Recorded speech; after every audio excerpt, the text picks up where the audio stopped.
We talked about as far as actionable items that people that take the time to watch this and to involve and watch this conversation can take or listen. So you talked about building routines, right? Regardless of what's in the routine, just have a routine, morning and night, and hopefully exercise is part of the routine. But breathing exercises. So those are the two I can think off the top of my head. So what other actionable items would you recommend to people to take away from this that they can implement in their own lives to just feel better, be better, and be happier, and moving forward? Right. So one of the biggest, I think the most important thing that we talked about is just that awareness and having the courage to question what's going on, and just really understanding that in order for this whole system to work, we got to understand what's going on up here. We got to understand what's going on here. We got to understand what's going on with the rest of this thing. And your body, it's got a lot of signals that it's trying to tell you stuff, right? Probably the biggest signal that we feel right now is just a sugar craving, right? That's the biggest thing people probably feel. And again, not saying that in a shame sort of a fashion, like that's real life.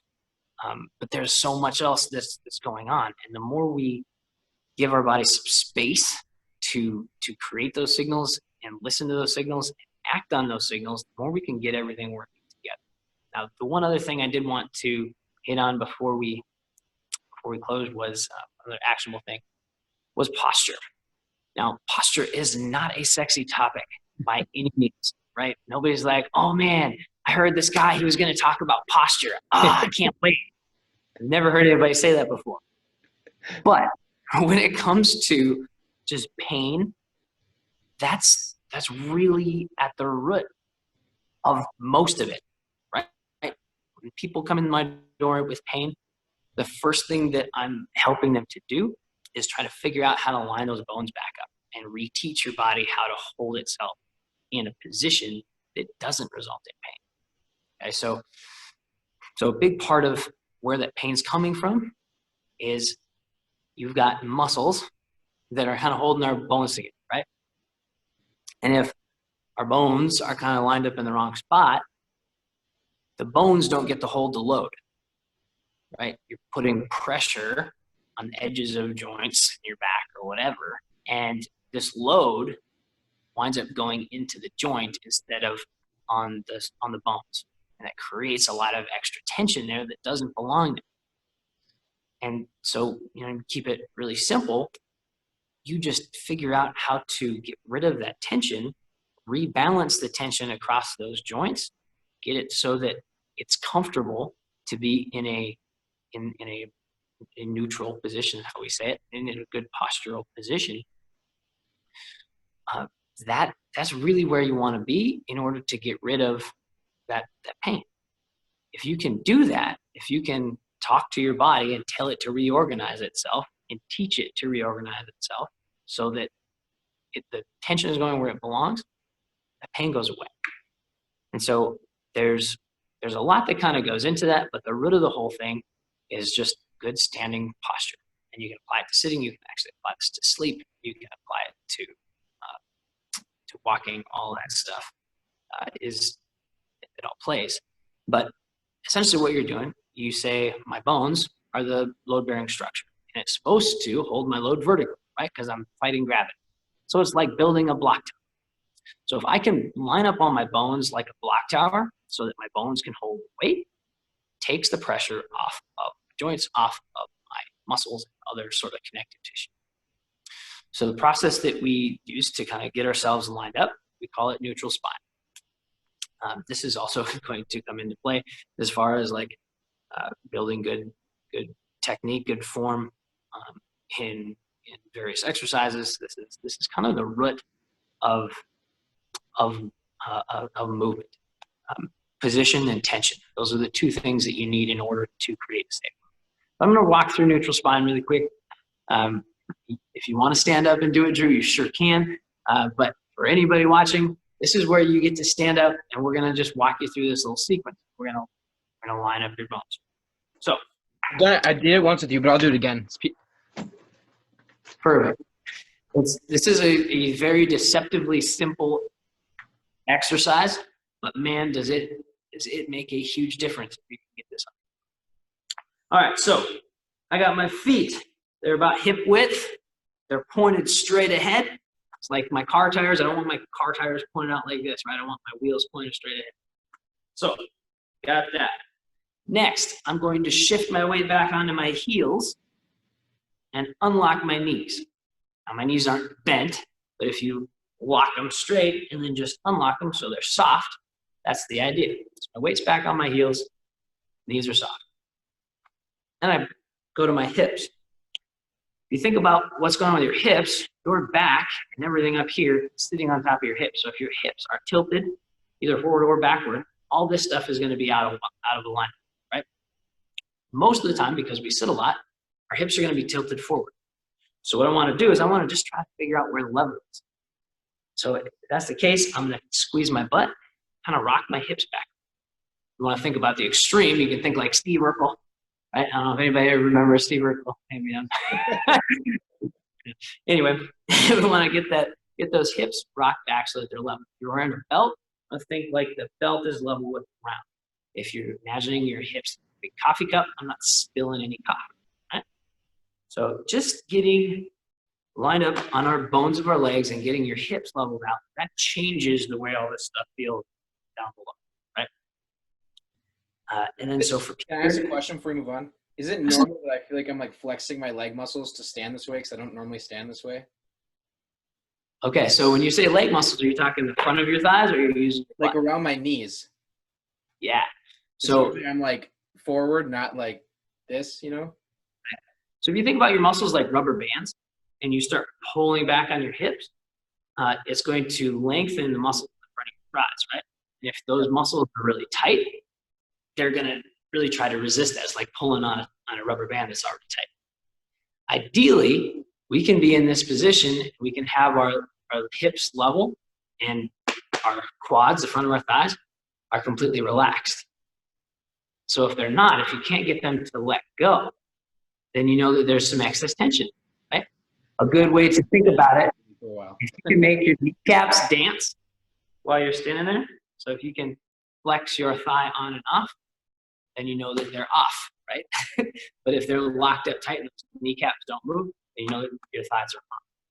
It's kind of a funny little exercise, but that's I guess if you're looking for a standard that you're trying to hit, you want to get those hips nice and light, and then you want to be able to dance those kneecaps. If you were going to work on it, say your kneecaps were locked up, if you simply pivot at the hip and create some slack here, or even sit back against a wall or whatever, and then try and turn your quads on and off so your kneecaps dance. Much easier. Right. And so what you do then is you start standing up slowly, you keep dancing them. You figure out what point the tension is so great you can't do it. And that's kind of the edge. So then you get to kind of work on that edge and try and relax, something to kind of play with. So, good question. Okay. So, quick recap. We got our feet straight ahead. We're back on our heels. I got my knees unlocked so they're nice and soft. I got my weight back on my heels. I think I said that. I'm going to rock my hips back so that they're nice and level. Now, moving up the chain, I want to get my rib cage leveled out to my hips. So a good way to kind of approximate that, I'm going to make a box with my hands. I go one hand palm up right under my belly button, the other palm down right under my sternum. And so I make this little box. If I pull my belly button in, I close the box. If I point my chest, I open the box. I do a little bit of both, try to get my hands to line up nice and even. You can sense that my ribs are pretty well stacked on top of my hips. If your hips are a coffee cup and your ribs are a coffee cup, you could go and it would fit together perfect, right? That's kind of how we're trying to get this set up. Okay, so if I'm there, I've got probably using my butt a little bit to keep my hips where it is, got my belly button in a little bit, I'm pulling up in my chest. I'm gonna go to my shoulders next. So if I kind of rock my shoulders back, pull my elbows in, rotate my arms out, relax them down, That's where my shoulders belong. Okay. So that's a nice even position back here. And where most people's are, because we're stuck on computers or phones, they're here, right? And all this is pulled down. Get back here, you can see that that's much more stacked. Now, the last piece is your head. Again, with the whole computer thing, we get our necks out like this. If you think about, um, you may know some elderly ladies or whatever. This is sort of a typical thing to see, where they get hunched over. Yep. That comes from this chin being out here for 40, 50 years.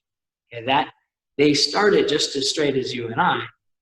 And when this comes forward, their body has to adapt to that leverage on their neck. Okay, so you want to avoid having that hump on the back of your neck. You want to avoid that whole problem. This is where we need to be. So I'm going to take my chin, I'm going to pull it straight back so my ears are even with my shoulders. At first, it may feel like making a big, like a double. Your chin has to disappear into your neck, but that's because the bones of your neck have been reorganized so that they're straight out like this, right? And so you're actually running into all this stuff in front of your neck. The more you get those bones to reorganize where they belong, restore that curve in your neck, like you can go way back and you're not going to have that double chin effect. Okay, so that's something that, like, if you're feeling that, like, it does go away. When I first started working with my posture, like, my chin disappeared into my neck. I was like, oh my gosh, what is going on? But you see, your body learns. Body's always trying to adapt. Now, with that whole posture thing, the more discomfort you feel, like, that's where those tense spots are. Like, you can feel like it's tight here. So you know that this is tight. We need to open this stuff up, stretch this out so that feels natural. If my neck doesn't feel right, I need to teach my neck to go where it belongs, right? Your body wants to be there, but the big thing, like, is it's trying to adapt to the situations that it is dealing with all the time. If you're always in this position, it says, well, we need to get better at this position, right?